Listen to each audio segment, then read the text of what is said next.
welcome into the Saints Insider Podcast for Friday, November the 14th. I'm Zach Ewing with Rod Walker, Luke Johnson, and Jeff Duncan. We are recording this on Wednesday of the Saints bye week. You guys snuggling over there? We are in the love seat. He just said love seat, and they went to grab me. That's what we're supposed to do. Jeff Duncan, ladies and gentlemen. We need a divider. We are recording our second straight episode on Wednesday. You're just hearing this on Friday, so we're already getting a little bit slap happy. But today's task is to do bye week report cards. Saints are a little more than halfway through their 2025 season. A season that started with low expectations that they somehow failed to meet for much of this season, but now are maybe getting there, as we talked about on Wednesday. Like, things are looking up, but I think this is going to be a much more pessimistic episode than Wednesday's was. I think so. So let's get going. We will start by letting you know that the Saints Insider is sponsored by Bank Plus. From small business to big business, home loans to Bank Anywhere technology, Bank Plus is here for New Orleans. New deposit customers can reach out today to learn about incredible rate specials. Learn more at bankplus.net. Member FDIC, equal housing lender. And we will go straight into the Saints offense. How are we grading the offense, guys? Rod, let's start with you. This is an offense. Started with Spencer Rattler, went to Tyler Shuck the last couple of weeks. Has shown some promise at times, but ultimately just not really one of the NFL's better units. Yeah, I'm going to give the offense a D. Straight D. Straight Okay. D, yeah. Why?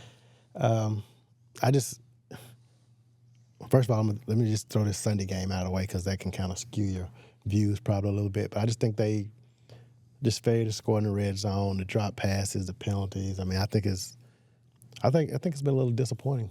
The D is for disappointing. Was it a D- before Sunday? Did you go up? Yeah, I probably went up a little Half bit. a letter grade? Yeah. I just think they didn't. And Kellen Moore was brought in as this offensive guy, so I was kind of thinking that side of the ball was going to be really good. And to me, they just didn't quite live up to expectations, or they haven't lived up to expectations yet. But I do think there's a light at the end of the tunnel now. We've had the parent-teacher conference. Yeah. We're like, I see so much promise in your student.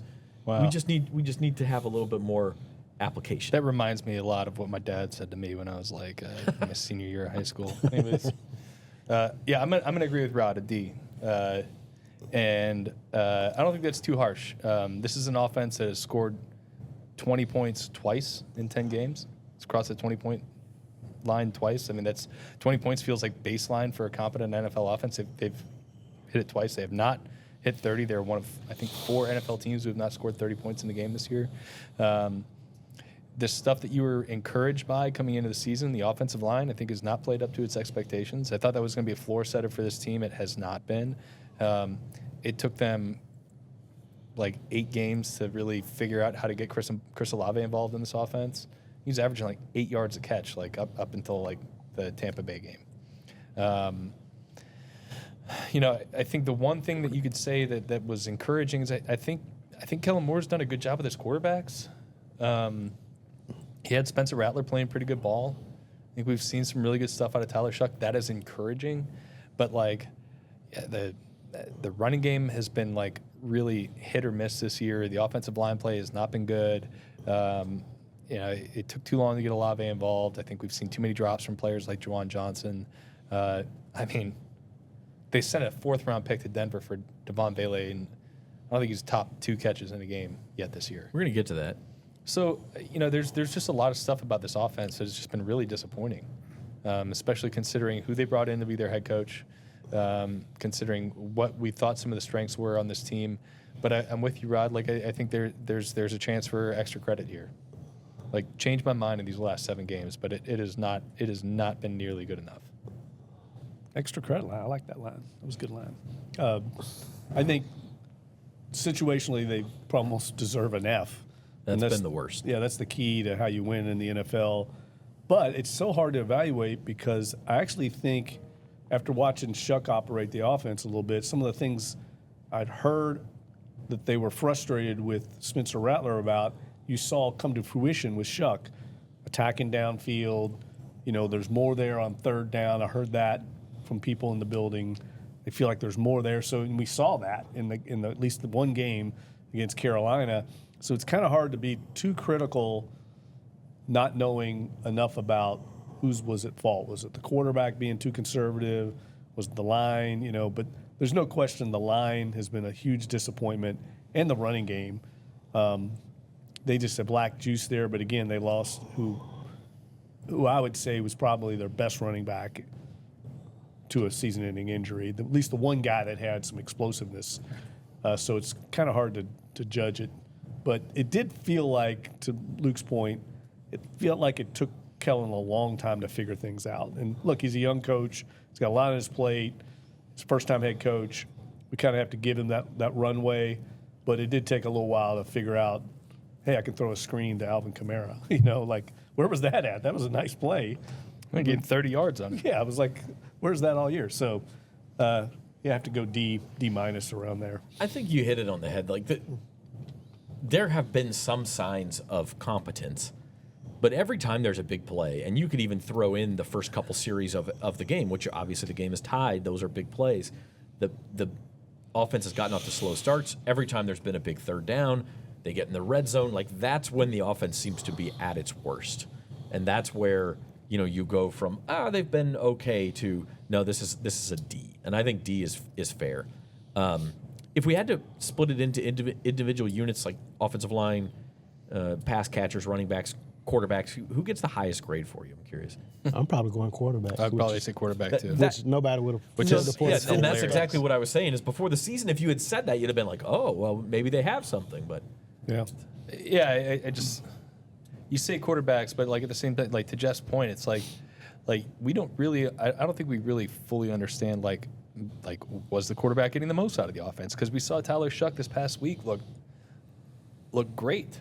And that was minus some of the best component parts. Rashid Shaheed is traded, Eric McCoy's out, Tali Fuaga's out, and the quarterback looked phenomenal with everybody else around him contributing in big ways. Juwan Johnson having a big game, Chris Olave having a big game, Alvin Kamara going over 100 scrimmage yards. So maybe the quarterback play wasn't actually as good as we thought early on. Maybe it was just that Spencer Rattler was just kind of exceeding expectations, but they weren't getting as much out of the offense as they could have.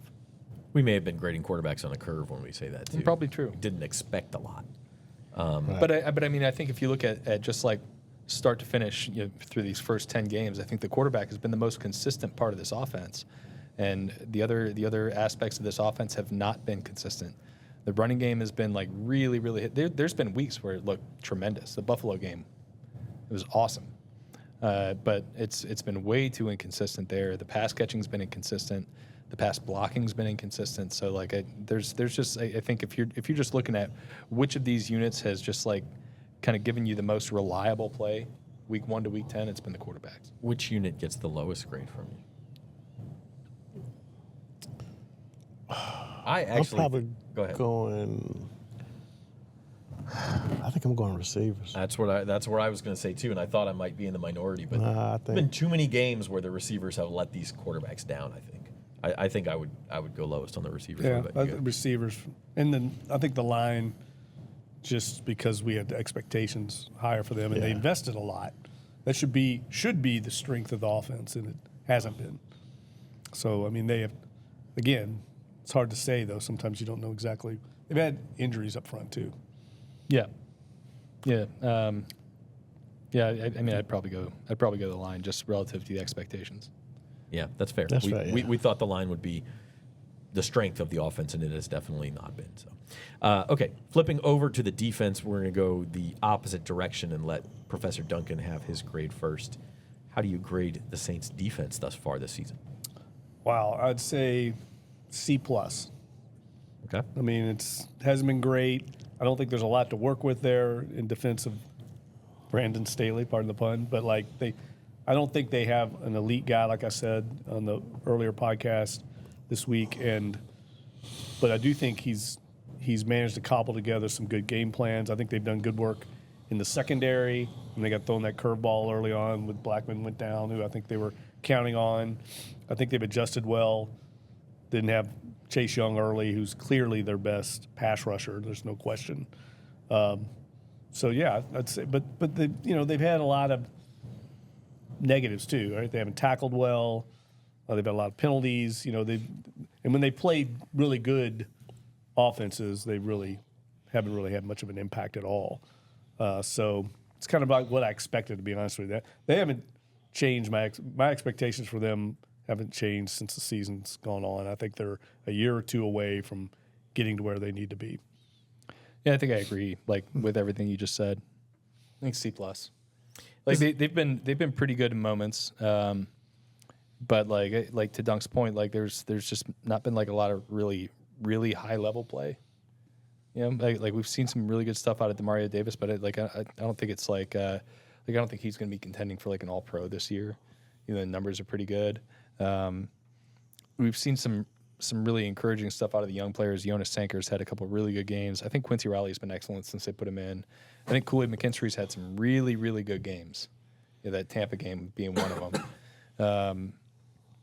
But you know, I think it's still just too hit or miss. You know, and I don't think I'm curious if Brandon Staley is able to call the defense that he wants to call without having the personnel kind of exactly where they want it.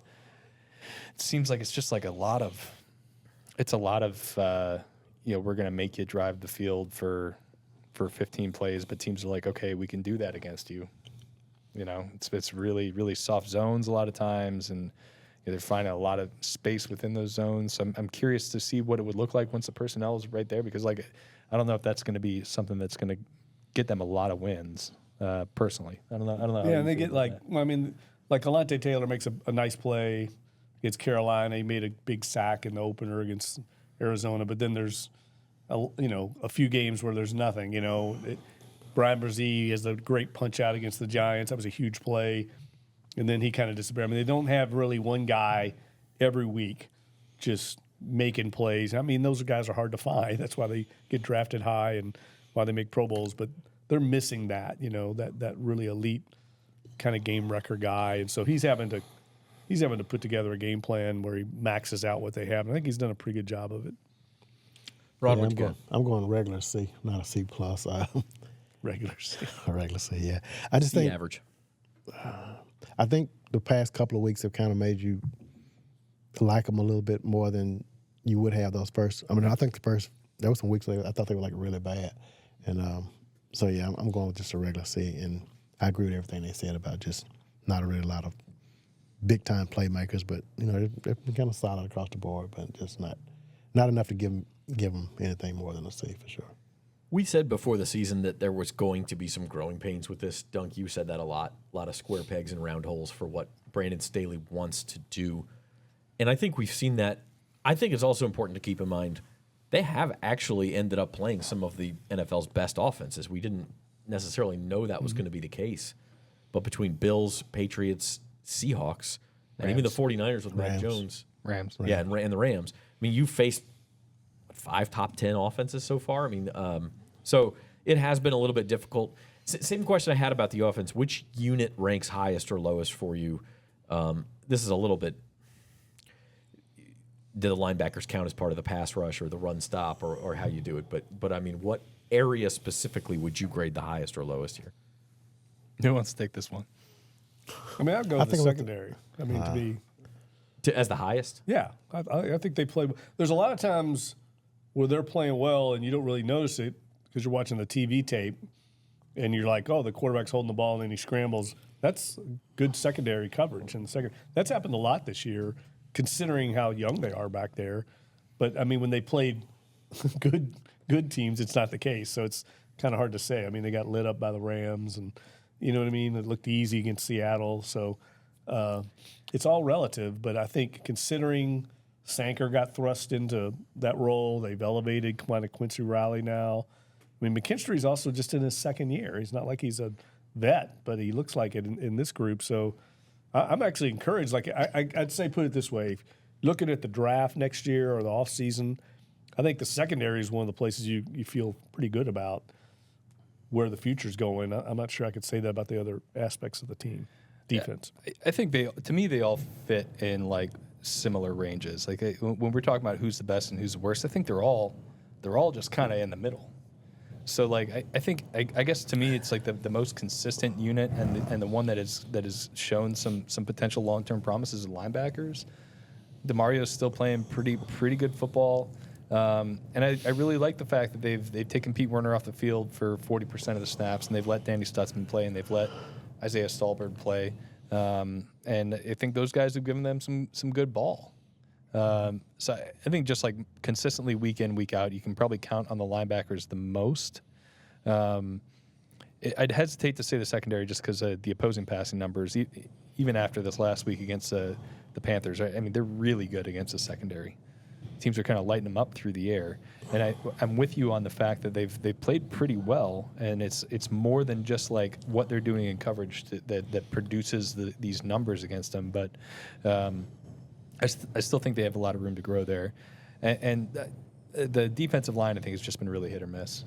I think Gottschall hasn't given them as much as I thought he would as a run defender, and while we've seen some good play out of Carl Granderson and Cam Jordan and Chase Young when he's been healthy, it's been a little bit inconsistent for me. So I think I'd probably go linebackers is the best, D-line is the worst, but I really think a case could be made for any of those units being, because they're all pretty close to me. I'm going to give a slight edge to the linebackers, and it's mainly because of DeMario and how well I think he's played.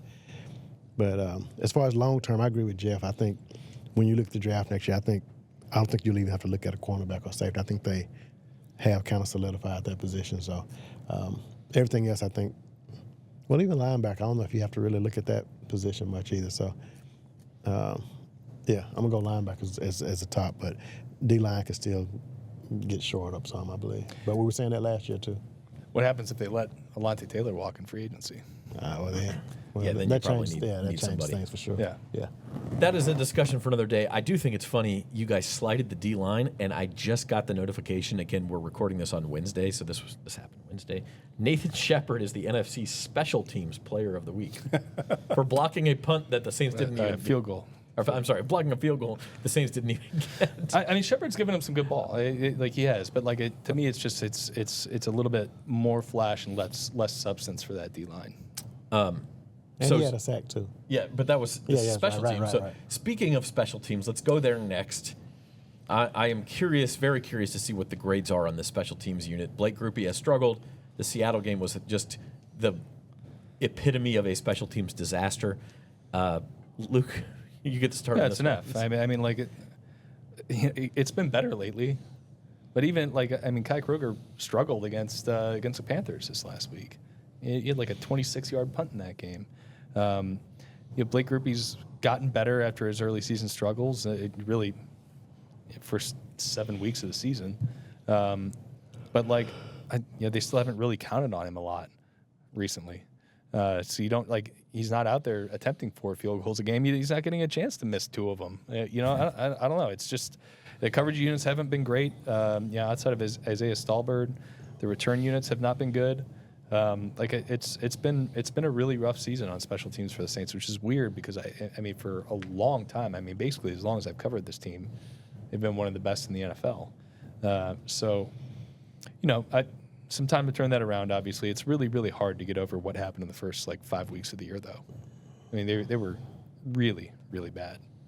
You can look at EPA stats and stuff, and for special teams, it's usually less than a point. I mean, there's not that much impact on a game. That Seattle game alone, that's like having a home ec class and doing Kevin from The Office and spilling the chili on your way. I mean, it was so bad. I think it was minus 7 points just from special teams. It might have been more than 7 points. I mean, it was as bad as a special teams unit can play in one game, and that alone, Jeff, I don't know how you raise it above an F based on that. Yeah, I mean, there was a time when you would watch the Saints special teams units, whatever they were, thinking, I got to watch this because something big might happen because they could block. I mean, I know they blocked the field goal. They've had a couple blocks this year. Yeah. Brzee had a block, and Justin Reed should have had a block against the Rams. I don't even know how he missed that. Well, because the operation took too long. Yeah, but there was a time when you watched returns, coverage units, JT Gray. Now, it's one of those times you go to the restroom. There's nothing going to happen. Well, no, you better watch it to make sure something bad doesn't happen. Or the other side. Yeah, it's just not the same. I mean, I like Phil Galliano. He seems like a good guy to deal with everything, but I think if there's somebody on this staff that might be in trouble, could be him by the way this unit has dropped off considerably in so many aspects in this first year. And he's not obviously a Kellen guy. He's a holdover. So they just have not performed well. Now, granted, they also, just traded away Rashid Shaheed as a return guy. They need to address that, I think. And also, you really don't have a return guy now on the roster that you really feel like is going to be a game breaker. And that's something they've had a luxury of. Man, how far back do we go? Well, the Saints have always had a good big-time Darren Sproles, Deontay Hardy, they've always had a guy back there, and it's just not there now. Yeah, it's not there at the time when the return game is like at its highest use in pro football forever. So I'm with you. They need to address that this offseason. Yeah, that's one thing. Shaheed maybe had one good return. I can't even remember what game it was in. Yeah, he had like a 40-yard punt return this year. And that's about it. I mean, I don't remember any positive impact from the special teams. Yeah. I was going to say D at first, and then I was like, I can't give the special teams the same thing that I gave the offense, so I'm going to F. We've talked you down. Yeah. F's across F on plus. the curve. F plus. Yeah, it's just you'd like to see it get better. We'll see what happens with Blake Gruper the rest of the way. I mean, we were all so high on him coming into the year, and it just got off to such a rough start. We haven't really seen, has he really bounced back from it? I mean, the percentage is better in these last 4 games or whatever, but yeah, again, it's just they're passing up on long field goal opportunities. I don't know. I don't know where they're at with it. All right. So that was our dreary report cards for the units on the field. We're going to take a break, and when we come back, we will grade the Saints coaching staff. We're going to grade the rookie class and also the front office. So stay tuned for that here on the Saints Insider. Did they ask you to do the commercial too? Yeah, but they just gave me one line. Bet like a Caesar. We're going to sit here and we're going to tell them how Caesar's Sportsbook is just so easy to use that you can watch and bet thousands of sports events, even some NFL games. They'll probably show us betting on our favourite players and teams at all the Vegas hotspots too. We have time for that montage. I told him I couldn't do it. They couldn't afford me.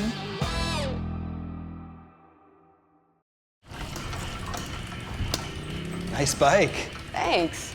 Can I get it back before Saturday? That might be tough. Whoa. Is it just you? For now, let's take a look.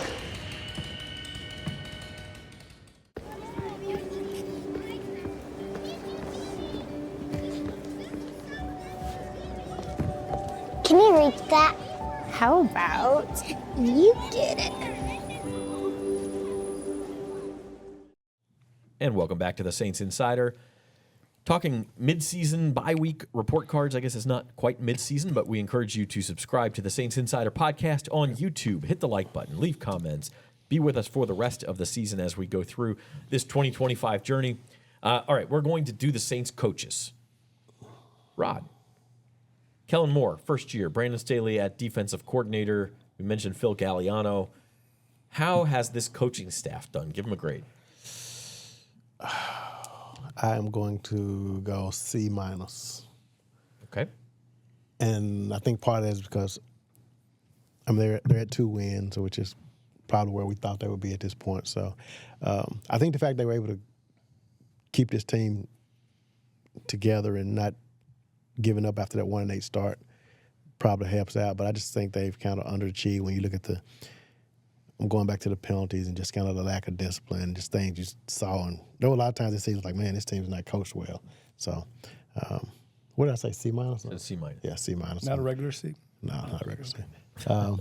I'm close to a D, but I'm going to give them a C- just because it's a first-year staff with a young team. So I go C-. Luke? Yeah, I have a really hard time with this one. There's so much stuff that I think and I'm going to put this grade beyond the heavy. results? No, I'm going to put this grade heavy on Kellen Moore, right? Just because he's the one who's kind of leading the staff and leading the vision. And there's a lot of stuff that I think has been really smart. Look, whatever they've done with injury prevention has been something that I don't think we've talked about enough on this show, and probably not on the Saints beat. But some of this stuff is random. You can't help it. Like the Eric McCoy thing, there's no amount of injury prevention that you're going to do to prevent a guy from tearing a bicep.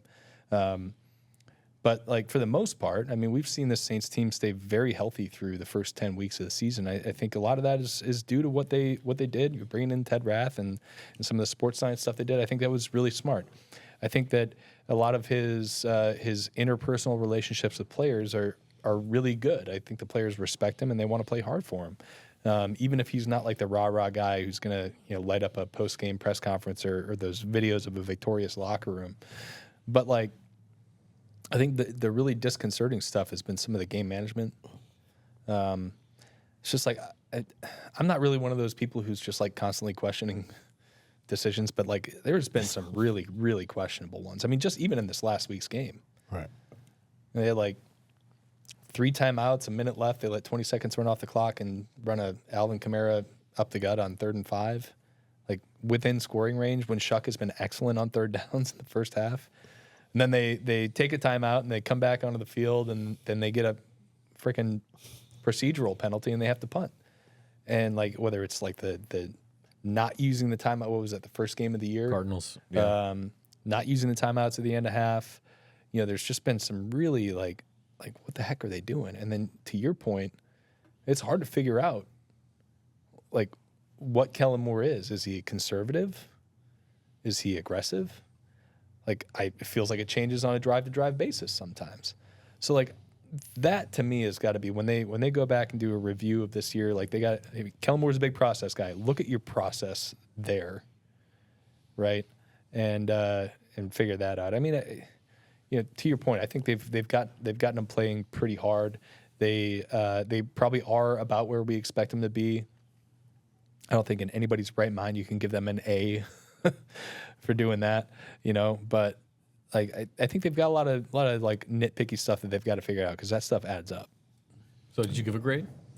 Yeah, I guess I'm gonna go C. C. Regular C? Regular C. I'm going to go regular D. I know 2 and 8, we all didn't have high expectations. But for me, it's the lack of competitiveness in the games early on, never getting a lead.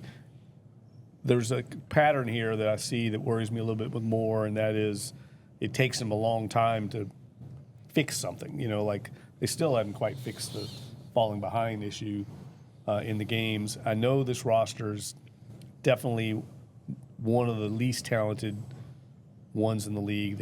What they lack is their most talented players are their older players or their very young players. We've talked about this before. They lack the prime guys in the mid-20s, and that's failures on some drafts. It's roster management. They'd look a lot better if they had, Trey Hendrickson and Zach Bond out there on defense. Even Sheldon Rankins is playing well. So, like, there's been a lot of things that add up to that dealt a tough hand for Kellen Moore. But he has to own that it took him a long time to fix a lot of these things that we've all been saying all year. And the other thing I would say, and Luke pointed to this a little bit, is I still don't know what the identity is of a Kellen Moore team. Again, he's a young coach. He's learning on the fly. Those things are to be expected, but there's just I don't have a feel for what Kellen Moore wants in his teams, at least offensively. It's still hard to get a read on it. But I think they might have found a little bit of the formula against Carolina. It was the first time where I saw the formula maybe for them to have a path to winning start to be identified. And maybe that has so much to do with the quarterback. I don't know. Sometimes with his game management, I think Kellen Moore's like so locked in on being a play caller that I think he might like forget what the actual situation is. He's like just locked in. Okay, what am I going to call next? And I don't think sometimes I just wonder if he's like aware of like the time and situation, like what's going on in the game. But like teams have ways around that, and that is to have like a guy whose job it is to be in his ear, and that is who's that? It's Scott Linehan, I think, on this staff. Yep. So like, I mean, they need to look at that process, right? Because like you're probably right. Like he is probably just so absorbed into like the down, play to play, but like the thing that they're using right now is not working. Right. I find it funny. Preseason, it seemed like Kellen Moore had such a plan for how he wanted to run camp, and how they were taking it easier than a lot of other training camps did, and how this is the way we're going to do things, and the players seemed to really appreciate it. And it seemed like everything was scripted out. And then we got into the season, and it was like that part he hadn't figured out yet from the very first game.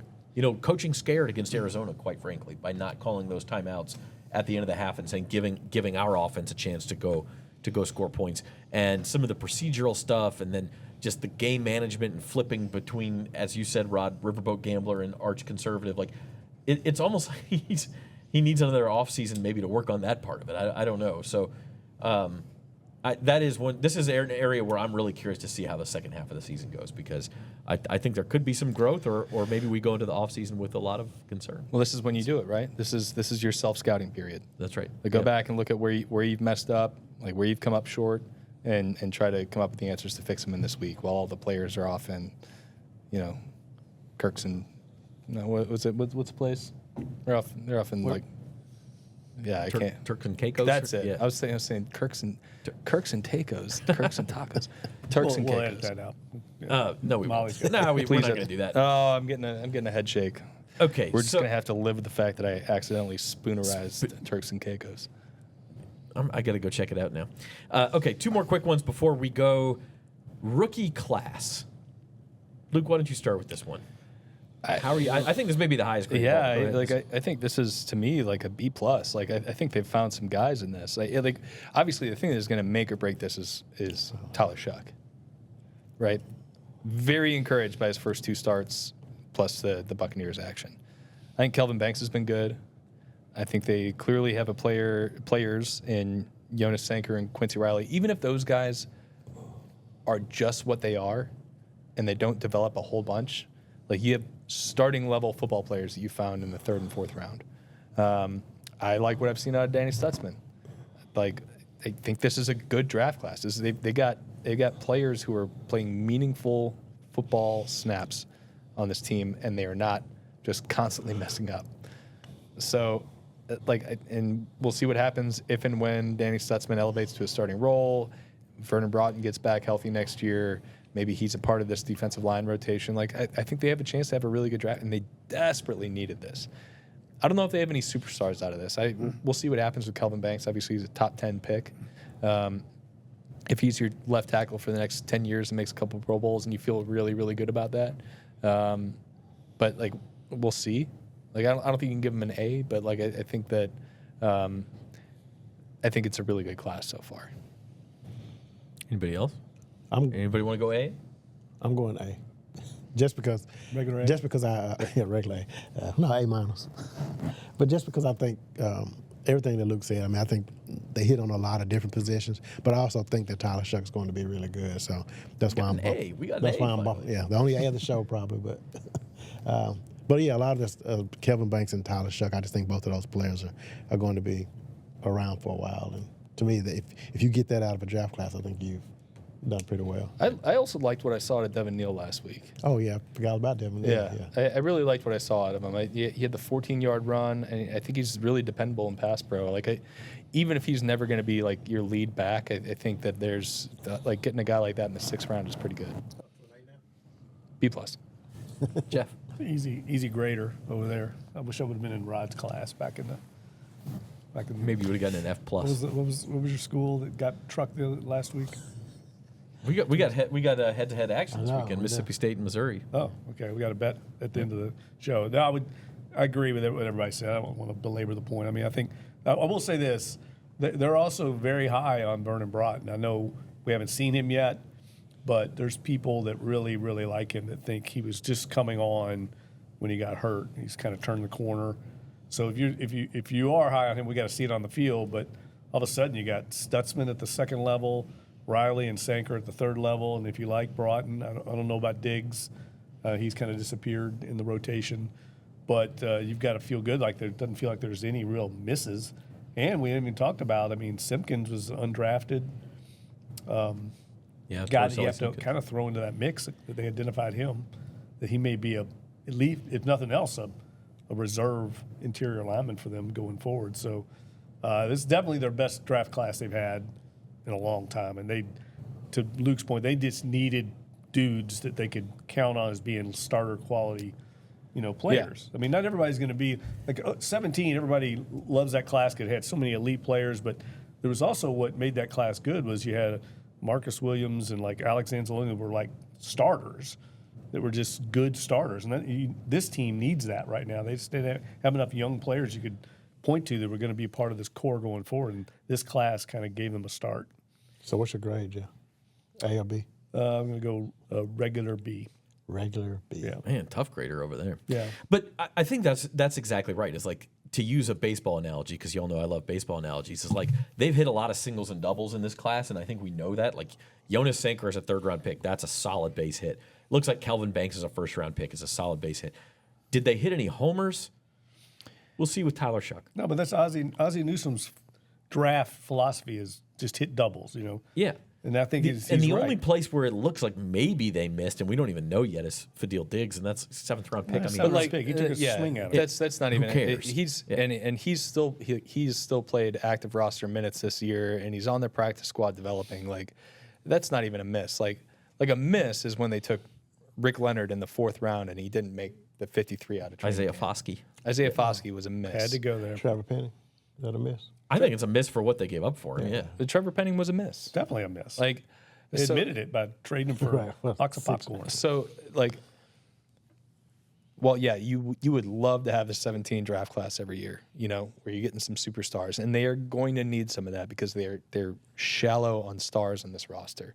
Like, what they really needed was to not just completely cock up the draft. They really needed that in this first year, and I think they got it.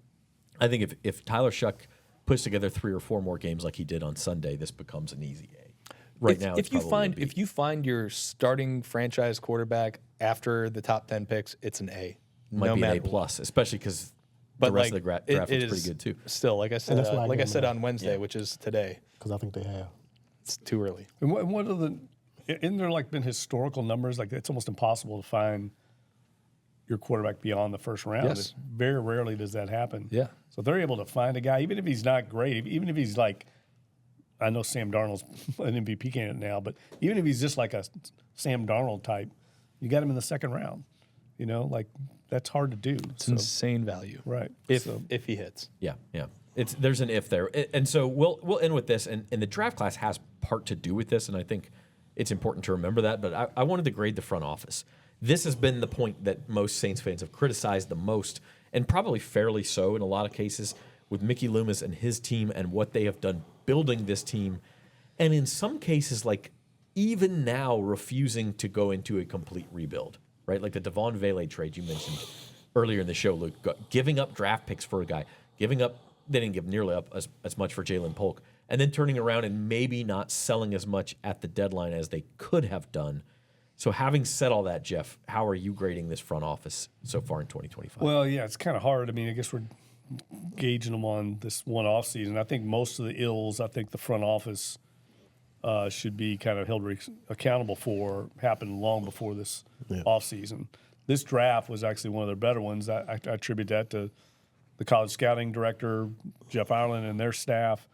Mickey Loomis will be the first one to tell you. I mean, he's not. That's not his bailiwick. That's Ireland's department. Good but word. I will say Good that, word, by the way. Yeah, but I would say this. I'm on kind of a limb on this, but I blame the front office for the whole Derek Carr scenario. I mean, you brought him in; he was supposed to be your answer. It was, in my opinion, it was a big bust. And then I think the way it was handled this offseason, there's still a lot of stuff people don't know about that thing, and it put Kellen Moore and his staff in a very difficult situation that they've tried to make the most of, but I think the way Carr's contract was structured played a big role in all this. The whole thing was a big mess. And I think that goes back to way above the coaching staff's heads on the front office. And it set this team back at least a year. The whole Carr, imbroglio. That's another good word for you. So I would go C only because C for the college scouting department, D for the rest of the front office. And look, the cap management's been put them in this hole too. I mean, you're re-upping guys that don't need to be re-upped. I mean, all that was played out a couple of years ago. They're living with those sins now. Yeah, that to me, like to me, it's impossible to give a front office a grade on a season because because you have to do this on a different scale of time. It's like a rotating 5-year basis almost. Right. And I think if you look at the moves they've made, and obviously it's easier to judge this stuff in hindsight, but like a lot of the stuff, like in the moment, I was like, why are you giving Juwan Johnson $10 million a year? Like, I like Cesar Ruiz as a player. Is he worth $11 million a year? Is Pete Werner worth extending when, like, look at the linebackers you let walk? Zach Bond, Alex Anzalone, Caden Ellis, all are probably better players than Pete Werner. You know, the draft misses in recent years. You know, I mean, just about every team out there that's not the Green Bay Packers has struggled to replace a Hall of Fame quarterback. Like, I don't think the Saints are alone in that. But, like, you know, I mean, we're on 5 years since Drew Brees retired, and like, we still have no idea if they have an answer. And they've tried multiple different paths to fill that. So it's just, like, to me, it's like the front office is squarely why they're in this spot right now. I think you could even say, like, you know, hiring Dennis Allen. Dennis Allen obviously is a good coach. Like, was Dennis Allen the right guy to lead the franchise after Sean Payton left? I mean, like, in hindsight, no. Yeah. So, you know, I mean, there's a lot of stuff just in the last, like, 5 years where it's just like, you know, they've kind of nosed the nose of the plane down here, and they've got to try to pull it up before it just, like, all crashes into the ground. Rod? Where's your grade, Luke? Yeah, F. Yeah. F. And obviously, like, this is one you do in hindsight. Yeah. You know, but like a lot of the moves in the moment, like drafting Peyton Turner, you know, like a lot of this stuff where you it happens and you're like, why? And that's why, like, I feel like it's fair to give that front office a grade that is not passing muster. Yeah. I'm gonna go D-. And it was going to be an F, but this draft class, I am going to factor that into it, so I'll let that bump them up to a D-. But I think this is just their whole plan when going back to when Sean Payton retired, trying to do the continuity thing and keep that thing rolling. Like, they didn't really have like a vision of what they wanted to do. They were just trying to hold on to something that really wasn't there. And to me, all of that, plus the bad draft picks and the bad salary cap management, just kind of has got them where we are right now. It's been 5 years of bad process. Right. And we keep saying in this show, well, based on expectations, or I'm grading on a curve or whatever for this and that, the reason that we're doing that is because of the failures of the front office. Right. If they hadn't failed, we wouldn't have to grade on a curve. Well, and I will say, like, you know, just in fairness to them, like, the cap situation would have looked a lot better if they didn't have just some catastrophic stuff happen to guys right after they signed their contracts. Right. Yeah, Michael Thomas. I am not a Michael Thomas fan, right? But, like, the first year of his huge deal, he smashed every record. And it looked like a brilliant deal in the moment. And then the first game of his next season, he gets an ankle injury that effectively ends his career. They had no idea that Ryan Ramczyk, one of the best right tackles in football, was going to have a chronic knee injury that was going to end his career, where he basically didn't play any football on his contract, any football at his level. You know, the Alvin Kamara thing, you can definitely make arguments with. The Cam Jordan one, you can. Marshawn Lattimore was an all-pro corner. They signed him the big deal. And then his play significantly fell off, plus he got injured. So, like, if those three guys just played out their contracts in a normal way, it looks different. But, like, then you're paying huge sums of dead money to three guys who you were anticipating were going to be stars for your team for 5 years, and none of them did. And that's part of why they get into this situation. Yeah, there's definitely. Just go back to what Jeff said. I think when the Derek Carr thing not working really set this team. Yeah. Like, right. Because then they doubled down on it when they didn't have to. Right. That was the other thing. They doubled down because they were already in cap hell. And I think the other thing that we have to, you know, mark them down on is the messaging has been awful. Yeah. And I'm writing about that for sneak preview this weekend. I think fans, and deservedly so, have bought in to what they've been sold for 4 or 5 years. And, they've been loyal. These fans are loyal here, very loyal, and they've leaned into that and taken advantage of that loyalty, and they keep promising a better tomorrow, and it's never been delivered.